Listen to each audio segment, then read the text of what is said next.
അച്ഛനെവിടെ അമ്മ? ഇവിടെ ഇല്ലേ? ഇല്ല, ഏതോ സൈറ്റിൽ എന്തോ അത്യാവശ്യം ഉണ്ടെന്ന് പറഞ്ഞ് പോയിരിക്കുക. നീ വന്നൂന്നറിഞ്ഞാ മുരളിയേട്ടന് സമാധാനാവും. ഇന്ന് രാവിലെ കൂടി നിന്റെ കാര്യം പറഞ്ഞ ആകെ ടെൻഷനായിരുന്നു അച്ഛന്. വാ, നിനക്ക് ചായ എടുക്കാം. ഇപ്പൊ ഒന്നും വേണ്ടമ്മ, ഒരു തലവേദന പോലെ. ഞാൻ കുറച്ചിരുന്ന് കിടക്കട്ടെ. ആ, ടീച്ചറോട് പറഞ്ഞിട്ട് തന്നെയല്ലേ നീ വന്നിരിക്കുന്നത്? ജോബിൻ അറിയില്ല, അതിനുശേഷം അവിടെ വന്നിട്ടില്ല. നീ പോയി കിടന്നോ.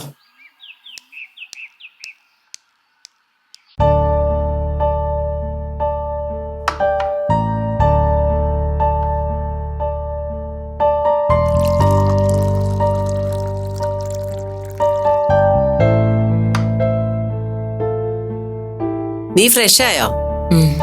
ഞാൻ കോഫി ആയിട്ട് റൂമിലേക്ക് വരാതിരിക്കായിരുന്നു. ഇന്ന് നീ എവിടെയെങ്കിലും പോകുന്നുണ്ടോ അപ്പു? ആ, കുറച്ചു കഴിഞ്ഞൊന്ന് പുറത്തേക്കൊന്ന് ഇറങ്ങണം. എന്താ അമ്മ ചോദിച്ചേ? ഏയ്, ഒന്നുമില്ല. അമ്മ ഇന്ന് പാർലറിൽ പോകുന്നില്ലേ? പോണം. രാവിലെ ആ കുട്ടി വന്ന് തുറന്നോളും. അല്പം ലേറ്റ് ആയാലും കുഴപ്പമില്ല. ഇന്നലെ എങ്ങനെ ഉണ്ടായിരുന്നു രണ്ടുപേരും കൂടി ഡ്രൈവിന് പോയിട്ട്? വിപിക്ക് അമ്മയോട് എന്തോ സീരിയസ് ആയി ഡിസ്കസ് ചെയ്യാനുണ്ടായിരുന്നല്ലേ? അത് നിനക്കെങ്ങനെ മനസ്സിലായി? പ്രത്യേകിച്ചൊരു കാരണമില്ലാതെ വിപി അമ്മ അങ്ങനെ ഒരു ഡ്രൈവിന് ക്ഷണിക്കില്ലാന്ന് തോന്നി. എന്തായിരുന്നു അതിന് പിന്നിലെ ഉദ്ദേശം? വിപി ആകെ പ്രഷറിലാപ്പൂ. സത്യം പറഞ്ഞ വിപിക്ക് ഇവിടെ വല്ലാതെ മടുത്തിരിക്കുന്നു. മടുക്കയോ? എന്താ അങ്ങനെ? ആലോചിച്ച് നോക്കിയാ അതിന് വിപിയെ കുറ്റം പറയാൻ പറ്റില്ല. എത്രയോ നാളുകളായി എന്നും ഓരോരോ പ്രശ്നങ്ങളല്ലേ നമ്മുടെ ലൈഫിൽ. മടുപ്പ് തോന്നിയില്ലെങ്കിലേ അത്ഭുതമുള്ളൂ. ശരി, മടുപ്പിന്ന് രക്ഷപ്പെടാൻ എന്താണ് വിപി ആലോചിച്ച് കണ്ടുപിടിച്ചിരിക്കുന്ന മാർഗം? അതിനെക്കുറിച്ചും അമ്മയോട് ഷെയർ ചെയ്യാതിരിക്കില്ലല്ലോ. നമുക്ക് 3 പേർക്കും കൂടി ഈ വീടും നാടും വിട്ട് എങ്ങോട്ടെങ്കിലും മാറിയാലോന്നാ വിപി ആലോചിക്കുന്നത്. ഇവിടെ വിട്ടുപോകാനോ? അങ്ങനെ ഒരു റിസ്ക് എടുക്കാൻ വിപി ഒരിക്കലും തയ്യാറാവാത്താണല്ലോ. വിപി ഒരിക്കലും ആഗ്രഹിച്ചതല്ല ഇതൊന്നും. കഷ്ടപ്പെട്ട് അധ്വാനിച്ച് നേടിയതൊക്കെ ഉപേക്ഷിച്ച് പോകാൻ ആഗ്രഹം ഉണ്ടായിട്ടുമല്ല. പക്ഷേ നമ്മുടെ സാഹചര്യങ്ങൾ വിപിയെ കൊണ്ട് അങ്ങനെയൊക്കെ ചിന്തിപ്പിക്കുന്നു അപ്പു. ഞാൻ പറഞ്ഞില്ലേ, ഒന്നോർത്താൽ അത് തന്നെയാ നല്ലതെന്ന് എനിക്കും തോന്നുന്നു. അങ്ങനെയല്ല ഇട്ടെറിഞ്ഞു പോവാൻ മാത്രം ഇപ്പൊ നമ്മുടെ ലൈഫിൽ എന്താ പ്രശ്നം? എനിക്ക് മനസ്സിലാവുന്നില്ലമ്മ. അത് നിനക്ക് അറിയാഞ്ഞിട്ടാ അപ്പു. നീ തന്നെ ഒന്ന് ആലോചിച്ച് നോക്ക്. നിന്റെ ലൈഫ് ഇങ്ങനെ ആയതിൽ പിന്നെ എന്തെന്ത് പ്രശ്നങ്ങളിലൂടെ നമ്മൾ മുന്നോട്ട് പോകുന്നത്? എപ്പോഴെങ്കിലും ഒരു ദിവസമെങ്കിലും സമാധാനത്തോടെ നമുക്ക് 3 പേർക്കും ഈ വീട്ടിൽ അന്തി ഉറങ്ങാൻ സാധിച്ചിട്ടുണ്ടോ? എന്നും എന്തെങ്കിലും ഒരു തലവേദന നമ്മുടെ സ്വസ്ഥത കളയാനായിട്ട് കാണില്ലേ? എന്താ അപ്പു, ഞാൻ പറഞ്ഞ ശരിയല്ലേ? ശരിയാ, ഞാൻ സമ്മതിക്കുന്നു. പക്ഷെ അമ്മ, ഇതിലും എത്രയോ വലിയ പ്രതിസന്ധികൾ തരണം ചെയ്താ നമ്മൾ ഇവിടം വരെ എത്തിയത്. അത് വെച്ച് നോക്കുമ്പോ ഇപ്പോഴത്തെ പ്രശ്നങ്ങളൊക്കെ ഒരു വലിയ സംഭവമായിട്ട് എനിക്ക് തോന്നുന്നില്ല. അത് നിനക്ക് വെറുതെ തോന്നുന്നതാ അപ്പു. പ്രശ്നങ്ങൾ എപ്പോഴും പ്രശ്നങ്ങൾ തന്നെയാ. ഇന്നലെ തന്നെ ഒരു കാര്യമില്ലാതെയല്ലേ മുരളി വിപിയെ വിളിച്ച് അങ്ങനെയൊക്കെ സംസാരിച്ചത്. മാളുവിന്റെ പ്രശ്നം ഇപ്പോഴും ഇങ്ങനെ ലൈവായി നിൽക്കുന്നത് നീ കാരണമെന്നാ വിപിയോട് മുരളി പറയാതെ പറഞ്ഞത്. അങ്ങനെ ഒന്നല്ല, ഒരുപാട് സ്ഥലത്ത് വിപിക്ക് തലകുനിച്ച് നിൽക്കേണ്ടി വരുന്നുണ്ട്. വിപിക്ക് മാത്രമല്ല, ചിലപ്പോ എനിക്ക് നിനക്കും ഒക്കെ ചെയ്യാത്ത കുറ്റത്തിന് പഴിയേക്കേണ്ടി വന്നിട്ടില്ലേ? അതുകൊണ്ടാ വിപി ഇങ്ങനൊരു അഭിപ്രായം മുന്നോട്ട് വെച്ചത്. കേട്ടപ്പോ ആദ്യം എനിക്കും വിഷമം തോന്നി. പക്ഷെ മനസ്സിരുത്തിയൊന്ന് ആലോചിച്ചപ്പോ വിപി പറഞ്ഞതിൽ കാര്യമുണ്ടെന്ന് എനിക്കും തോന്നി. പുതിയൊരു അറ്റ്മോസ്ഫിയറിൽ സെറ്റിലായാൽ നമുക്ക് അവിടെയെങ്കിലും സമാധാനത്തോടെ ജീവിക്കാൻ പറ്റുമെന്ന് എനിക്ക് തോന്നുന്നു. നീ എന്താ ഒന്നും പറയാത്തത്? എനിക്കതിൽ പ്രത്യേകിച്ച് പറയാനൊന്നുമില്ലമ്മേ. പക്ഷേ ഒരു കാര്യം ഞാൻ പറയാം. ഈ ഒളിച്ചോട്ടം കൊണ്ട് പ്രത്യേകിച്ച് ഗുണമൊന്നും ഉണ്ടാവുമെന്ന് എനിക്ക് തോന്നുന്നില്ല. പുതിയൊരു നാട്ടിൽ നമ്മളെ കാത്തിരിക്കുന്നത് ചിലപ്പോൾ പുതിയ പ്രശ്നങ്ങളായിരിക്കും. നീ എന്താ അപ്പു ഈ പറഞ്ഞു വരുന്നത്? നീ ഇങ്ങനെ ആയിപ്പോയതുകൊണ്ട് ഞാനും വിപി കുരിശു ചുമക്കണമെന്നാണോ? അപ്പു, ഞാൻ ഉദ്ദേശിച്ചത് നിന്റെ ഈ പ്രശ്നം കാരണം നമ്മൾ എന്നും ഇങ്ങനെ നേറി വേണ്ടമ്മേ, അമ്മ എന്താ ഉദ്ദേശിച്ചെന്ന് എനിക്ക് മനസ്സിലായി. ശരിയാണ്, എന്റെ ഈ തീരുമാനം നിങ്ങൾക്കൊരു ലൈഫ് ലോങ് പ്രോബ്ലം തന്നെയാണെന്ന് എനിക്കറിയാം. അതിന് എന്നാൽ കഴിയുന്ന വിധം ഒരു പരിഹാരം കാണാനും ഞാൻ തയ്യാറാ. പക്ഷെ കുറച്ചു നാൾ കൂടി എനിക്ക് ഇവിടെ നിന്നേ പറ്റൂ. ചില കമ്മിറ്റ്മെന്റ്സ് ഉണ്ട് എനിക്ക്. അറ്റ്ലീസ്റ്റ് മാളുവിന്റെ പ്രോബ്ലം സെറ്റിൽ ആവുന്നവരെയെങ്കിലും. അത് കഴിഞ്ഞ് ഞാൻ എന്റെ പാട് നോക്കി പോവും. ദീപയോട് പറഞ്ഞേക്ക, മാറേണ്ടത് നിങ്ങളല്ല ഞാനാണെന്ന് എനിക്ക് വ്യക്തമായിട്ട് അറിയാവുന്നു.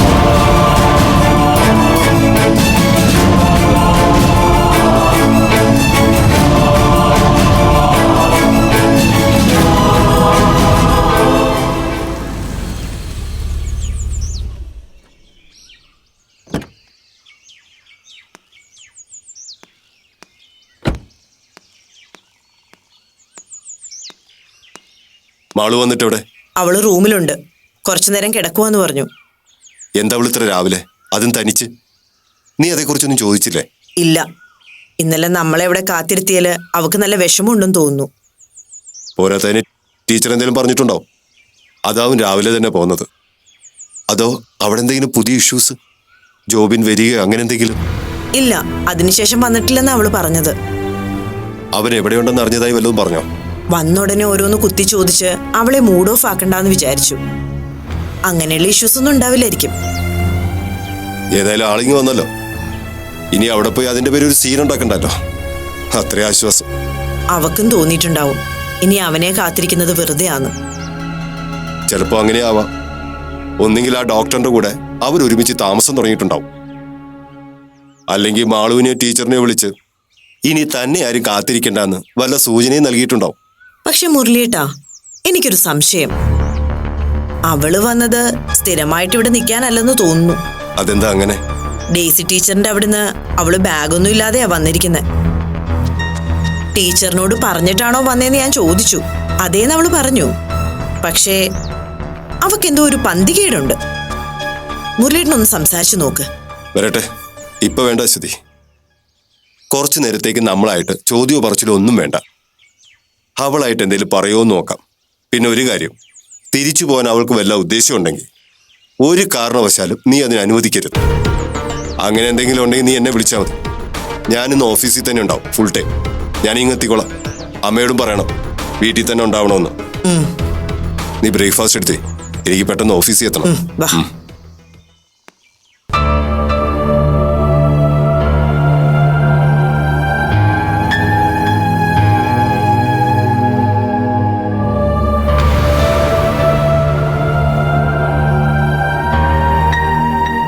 ഇതെന്നാ കിടപ്പ എന്റെ ഡേസമോ? നീ ഒന്നും കഴിച്ചതുപോലും ഇല്ലല്ലോ. എനിക്ക് വേണ്ട അമ്മച്ചി, വിശപ്പ് തീരെയില്ല. അതെങ്ങനാ? മനസ്സ് പോഞ്ഞോണ്ടിരിക്കുമ്പോ മനുഷ്യന് വിശപ്പും ദാഹവും ഒന്നും തോന്നിയല്ലോ. ആ പെണ്ണ് തിരിച്ചു വരില്ല എന്നറിഞ്ഞപ്പോ തൊട്ട് നീ ഇങ്ങനെ നീറി ഇരിക്കാൻ തുടങ്ങിയതല്ലേ?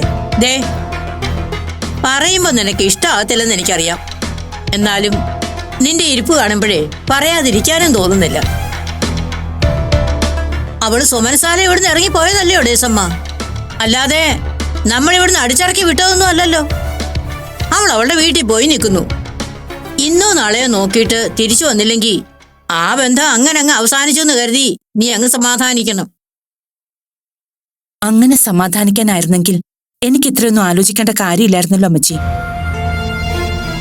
അവൾ തിരിച്ചു വരാതിരിക്കണമെങ്കിൽ അതൊരിക്കലും അവളുടെ തീരുമാനമായിരിക്കില്ലെന്ന് എന്റെ മനസ്സ് പറയുന്നു. എന്റെ ഡേസമോ, അത് അവളുടെയോ അവളുടെ വീട്ടുകാരുടെയോ തീരുമാനമായിക്കോട്ടെ. അതിന് നമുക്കെന്നാ ചെയ്തം? നമ്മളൊന്നും അറിഞ്ഞില്ല കണ്ടില്ല എന്നുള്ള മട്ടിൽ അങ്ങ് നിന്നാ മതി. എന്റെ ഡേസമോ, ഒരു ചെറുക്കൻ ഈ വീട് വിട്ട് ഇറങ്ങിപ്പോയിട്ട് 7-8 ദിവസമായി. അവൻ എവിടാ എങ്ങനാ കഴിയുന്നെന്ന് വല്ലതും നീ അന്വേഷിച്ചോ? നൊന്തുപെറ്റ മോനെക്കാട്ടിൽ വലുതാണോ നിനക്ക് അവൻ മിന്നു കെട്ടിയ പെണ്ണ്? ഒന്നുമില്ലേലും അവളുടെ വീട്ടുകാരുടെ കൂടെയല്ലേ. അതുപോലല്ല ജോക്കുട്ടന്റെ കാര്യം. അവൻ എവിടെയുണ്ടെന്നൊന്ന് ഫോൺ ചെയ്ത് ചോദിക്കാൻ പോലുള്ള സന്മനസ് നിനക്കില്ലാതെ പോയല്ലോ ഡേസമ്മ. അവനെ ഞാൻ അന്വേഷിക്കേണ്ട കാര്യമില്ല അമ്മച്ചി. പെറ്റമ്മ അവനൊരു ബാധ്യതയായി തോന്നിയതുകൊണ്ടാണല്ലോ അവൻ എന്നോട് കള്ളം പറയാനും മാറി നിൽക്കാനും ഒക്കെ തോന്നിയത്. ഹാ, ഞാൻ പറഞ്ഞില്ലേ, അതൊക്കെ പ്രായത്തിന്റെ അവിവേകമായിട്ട് കണ്ടാ പോരായോ? ഈ പ്രായത്തില് ആൺകുട്ടികൾ കുറച്ച് മതി.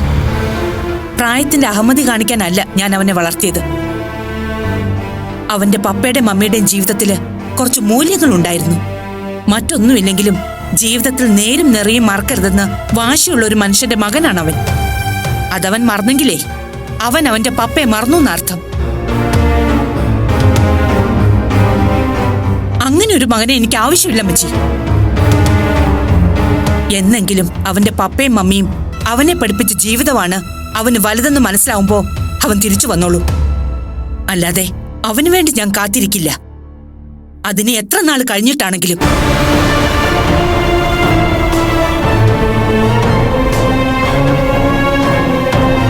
ഈ വാശി നല്ലതിനല്ല, അത്രേ ഞാൻ പറയുന്നുള്ളൂ. അവളോട് സംസാരിക്കേ. മാളു ഒന്ന് നിന്നേ. ഇത്രയും നാളും ഡെയ്സി ടീച്ചറിനൊപ്പം ആയതുകൊണ്ട് നിന്നോട് വിശദമായിട്ടൊന്നും സംസാരിക്കാൻ പറ്റില്ല. അല്ല, അതിനൊരു അവസരം നീയും തന്നില്ല. ഇനിയിപ്പോ അത്തരം പ്രശ്നങ്ങളൊന്നുമില്ലല്ലോ. അതെ മോളെ, ഇനിയിപ്പോ ഉള്ള കാര്യങ്ങൾ എന്താന്ന് വെച്ചാൽ നമ്മൾ വീട്ടുകാർക്ക് പരസ്പരം തുറന്ന് സംസാരിക്കാം. അശ്വതി, ഇത് നീയൂടെ കേൾക്കാനാ പറഞ്ഞത്. ജോബിന്റെ കാര്യത്തിൽ എന്താ നിന്റെ തീരുമാനം? ശരി, നീ നിന്റെ തീരുമാനം പറയുന്നതിന് മുമ്പ് ഇക്കാര്യത്തിൽ ഞങ്ങൾക്ക് അങ്ങോട്ട് പറയാനുള്ളത് പറയാം. അതുകൂടി കേട്ടിട്ട് വേണം നീ മറുപടി പറയാൻ. നീ നിന്റെ സ്വന്തം ഇഷ്ടത്തിന് തെരഞ്ഞെടുത്ത റിലേഷൻ ആയിരുന്നു ഇത്. പല വിയോജിപ്പുകൾ പലര് പറഞ്ഞിട്ടും ഞാനും അശ്വതി നിന്റെ കൂടെ നിന്നത് ഡെയ്സി ടീച്ചറെ വളരെ നാളുകളായി പേഴ്സണലായിട്ട് അറിയാവുന്നതുകൊണ്ടാണ്. പിന്നെ തീർച്ചയായും ജോബിന്റെ പ്രൊഫഷനും മാന്യമായ പെരുമാറ്റവും ഒക്കെ അതിന്റെ ഒരു ഘടകം തന്നെയായിരുന്നു. പറയുമ്പോ എല്ലാം പറയണമല്ലോ. സ്വജാതിയിൽ നിന്ന് ഇതിലും വലിയ പദവിയുള്ള നല്ല ഒന്നാം തരം ചെറുക്കന്മാരെ കിട്ടുമെന്ന് നിന്റെ അച്ഛന്റെ അമ്മയുടെയും കാലെ കെട്ടിവീണി ഞാൻ പറഞ്ഞതാ, കേട്ടില്ല. മോളുടെ ആഗ്രഹമാണ് എല്ലാത്തിലും വലുതെന്നും പറഞ്ഞ് ഇവര് വാശി പിടിച്ചു. അതിപ്പോ വെള്ളത്തി വരച്ച വര പോലായില്ലേ. നിന്നെ പൊന്നുപോലെ നോക്കിക്കോളാംന്ന് ഇവിടെ വന്ന് ടീച്ചറും ജോബിനും ഞങ്ങൾക്ക് ഉറപ്പ് തന്നിട്ടാ ഞങ്ങൾ നിന്നെ അയാളുടെ കൈ പിടിച്ചേൽപ്പിച്ചത്. ആ ഉറപ്പ് പാലിച്ചില്ലെന്നുള്ളത് പോട്ടെ, അയാൾ അയാളുടെ ഭാഗം ന്യായീകരിക്കാൻ വേണ്ടി നിന്നെ അപ്പൂനെയും കുറിച്ച് വേണ്ടാത്ത വർത്തമാനങ്ങളല്ലേ പറഞ്ഞുണ്ടാക്കിയത്, അതും ഒരു പെണ്ണുമായിട്ട് ചേർന്ന്. കെട്ടിയ പെണ്ണിന്റെ കണ്ണ് കെട്ടി വേലിയാടിയപ്പോഴേ അവൻ അവന്റെ തരവഴി എന്താണെന്ന് തെളിയിച്ചു കഴിഞ്ഞു. അതും പോരാഞ്ഞ് നട്ടാക്കുരുക്കാത്ത നുണയല്ലേ നിന്നെ കുറിച്ച് അയാൾ പടച്ചു വിട്ടത്. ഇത്രയൊക്കെ ദ്രോഹങ്ങൾ ചെയ്തിട്ട് നീ എന്തിനാ മോളെ അവന്റെ വീട്ടിൽ പോയി കണ്ണീരും കയ്യുമായിട്ട് കഴിയാൻ പോകുന്നത്? അവൻ കെട്ടിയ താലി ഊരി കൈ കൊടുത്തിട്ട് അന്തസ്സായിട്ട് അവിടുന്ന് ഇറങ്ങി പോരുന്നതിന് പകരം സത്യവാൻ സാവിത്രി കളിച്ചും ഓണം നിൽക്കാൻ നിനക്ക് എന്താ മാളൂ? ഇത്രയ്ക്ക് തിരിച്ചറിവില്ലാതായി പോയോ? ആ, എന്തായാലും ഇപ്പോഴെങ്കിലും നിനക്ക് ഇങ്ങോട്ട് പോരാൻ തോന്നിയല്ലോ. അതെ, ഇങ്ങനെ വളഞ്ഞു നിന്ന് അവളെ കുറ്റപ്പെടുത്താതെ ഭാവി കാര്യങ്ങൾ എന്താന്ന് വെച്ചാൽ ആലോചിക്കാൻ നോക്ക്. ഞാൻ എന്ത് വേണമെന്നാ നിങ്ങൾ ഈ പറയുന്നേ? ഇനി ഈ ബന്ധം ഇങ്ങനെ തുടർന്നു പോകുന്നതിൽ എനിക്ക് തീരെ താല്പര്യമില്ല. കഴിവതും വേഗം അയാളുമായുള്ള ബന്ധം പിരിയണമെന്നാ എന്റെ അഭിപ്രായം. ഇപ്പൊ തന്നെ വൈകിപ്പോയെന്നേ ഞാൻ പറയൂ. മോളെ, ഒപ്പം കഴിയുന്ന പെണ്ണിനെ ഒരിക്കൽ ചതിച്ചവൻ ഇനി എത്ര വിശുദ്ധനായെന്ന് പറഞ്ഞാലും അവസരം കിട്ടുമ്പോഴൊക്കെ വീണ്ടും ചതിക്കാനേ നോക്കൂ. അങ്ങനെ ചതിക്കപ്പെട്ട് ചതഞ്ഞു തീരാനുള്ള അല്ല നിന്റെ ജീവിതം. നോക്കുമാളൂ, ഡെയ്സി ടീച്ചർ നല്ല മനസ്സുള്ളവരായിരിക്കും. ഇങ്ങനെ ഒരു തീരുമാനം എടുക്കുന്നത് കൊണ്ട് നമുക്ക് ചിലപ്പോൾ അവരെ വേദനിപ്പിക്കേണ്ടിയും വരുമായിരിക്കും. എന്നുവെച്ച് നമുക്ക് നമ്മുടെ കാര്യം നോക്കാതിരിക്കാനാവില്ലല്ലോ. അച്ഛനും മുത്തശ്ശിയൊക്കെ പറയുന്നത് പോലെ ഇനി ഈ റിലേഷൻ കണ്ടിന്യൂ ചെയ്യാതിരിക്കുന്നത് തന്നെയാ നല്ലത്. ഞങ്ങളുടെ അഭിപ്രായം ഇതാണ്. ഇനി എന്താ നിനക്ക് പറയാനുള്ളത്? ഡെയ്സി ടീച്ചറിന്റെ കാര്യം നീ മറന്നേക്ക. ജോബിനുമായിട്ടുള്ള റിലേഷന്റെ കാര്യമാണ് ഞങ്ങൾക്കറിയേണ്ടത്. എല്ലാവരും എല്ലാവരുടെ അഭിപ്രായം പറഞ്ഞു കഴിഞ്ഞ സ്ഥിതിക്ക് എനിക്ക് കൂടുതലൊന്നും പറയാനില്ല അച്ഛാ. ഞാനും ഭൂരിപക്ഷ അഭിപ്രായത്തിനൊപ്പം ചേരുന്നു. ഡോക്ടർ ജോബിനുമായിട്ടുള്ള ബന്ധം വേർപെടുത്താൻ എനിക്ക് പൂർണ്ണ സമ്മതം. സത്യമാണോ നീ പറയുന്നത്? ഞങ്ങൾക്ക് വിശ്വസിക്കാലോ അല്ലേ? എന്തേ അച്ഛനീ സംശയമുണ്ടോ? എല്ലാവരുടെ മുന്നിൽ വെച്ചല്ലേ ഞാൻ ഈ പറയുന്നത്. ഇപ്പൊ നീ ഇങ്ങനെയൊക്കെ പറയും, പക്ഷെ ആ ടീച്ചർ വന്ന് മുതലക്കണ്ണീർ ഒഴുക്കുമ്പോ പിന്നെയും നിന്റെ മനസ്സ് മാറും. ഇല്ല മുത്തശ്ശി, അങ്ങനെ നിങ്ങൾ പേടിക്കുക വേണ്ട. ഈ അഭിപ്രായത്തിൽ നിന്നും തീരുമാനത്തിൽ നിന്നും ഇനി ഞാൻ പിന്നോട്ട് പോകുന്ന പ്രശ്നമില്ല. പോരെ? ആ, പിന്നൊരു കാര്യം, ബന്ധം പിരിഞ്ഞു കഴിഞ്ഞാൽ പിന്നെ എന്റെ ലൈഫ് എങ്ങനെ വേണമെന്നുള്ളത് എന്റെ മാത്രം തീരുമാനമാണ്. അതില് മറ്റുള്ളവരാരും കയറി ഇടപെടാൻ വന്നേക്കരുത്. അതുപോലെ അതിന് വേണ്ട കാര്യങ്ങളൊക്കെ ഞാനായിട്ട് തന്നെ മൂവ് ചെയ്തോളാം. ഇത്രേ എനിക്കിതിനെക്കുറിച്ച് പറയാനുള്ളൂ.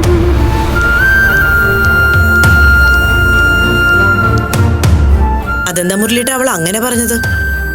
അവളുടെ ലൈഫ് എങ്ങനെ വേണമെന്ന് അവള് നോക്കിക്കോളാന്ന്. അതിലെന്തോ ഒരു കുരുക്ക് എനിക്ക് തോന്നുന്നുണ്ട്. എന്ത് കുരുക്ക്? അതൊക്കെ അവളിപ്പോ പറയുന്നല്ലേ ഉള്ളൂ. ആദ്യം ഈ കുരുക്കിന്ന് അവളെ ഒന്ന് രക്ഷിക്കട്ടെ, ബാക്കിയൊക്കെ പിന്നാവാം. അതെ അശ്വതി, ആദ്യം ഈ ബാധ്യതയിൽ നിന്ന് എങ്ങനെയെങ്കിലും തലയൂരിയിട്ട് മതി മറ്റെന്തും. അതുവരെ അവള് പറയുന്നതിനൊക്കെ അങ്ങ് തല കുലുക്കിയേക്ക്. അത് വലിയ നഷ്ടമുള്ള കാര്യമൊന്നും അല്ലല്ലോ.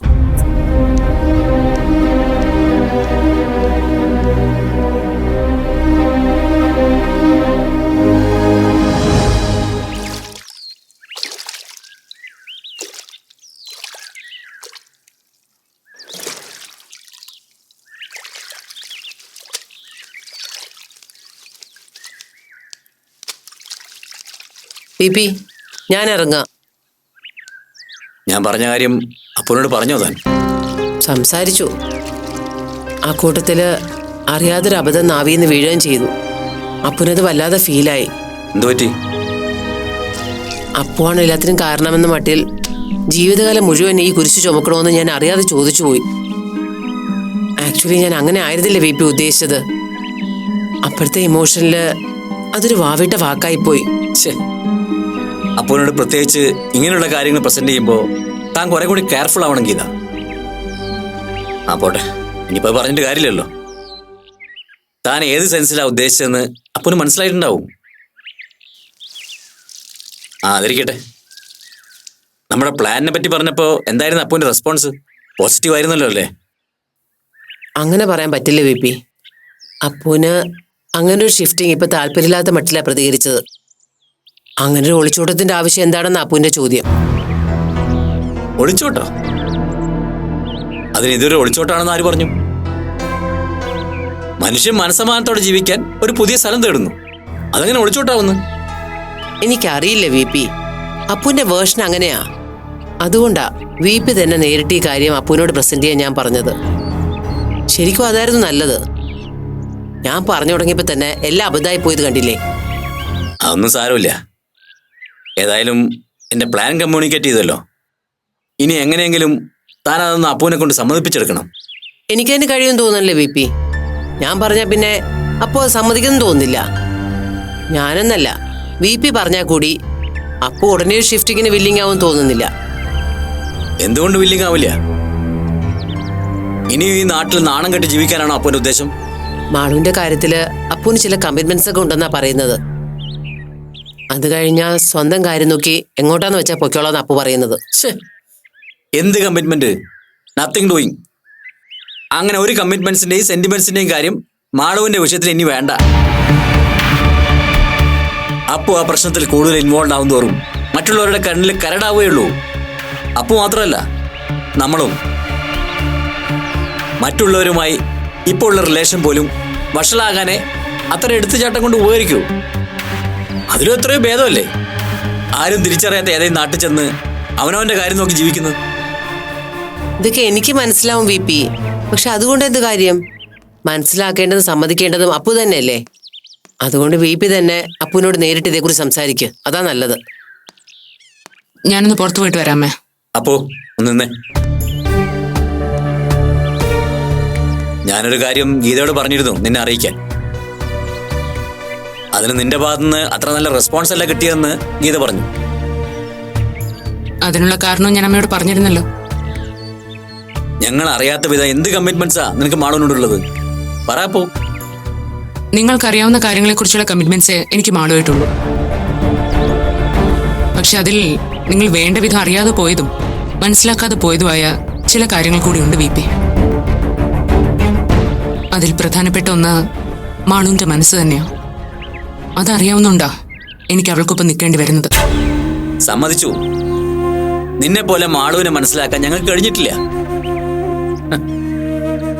എന്ന് കരുതി മാളെടുക്കുന്ന പല ബാലിശമായ തീരുമാനങ്ങൾക്ക് കൂട്ടുനിൽക്കുന്നത് അത്ര നല്ലതല്ല. അപ്പോ അത് നിനക്കൊടുവിൽ പേരുദോഷത്തിന് കാരണമാവും.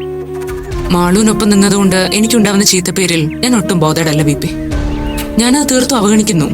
പറഞ്ഞല്ലോ, എനിക്ക് വലുത് മാളുവിന്റെ ഫ്യൂച്ചറാണ്.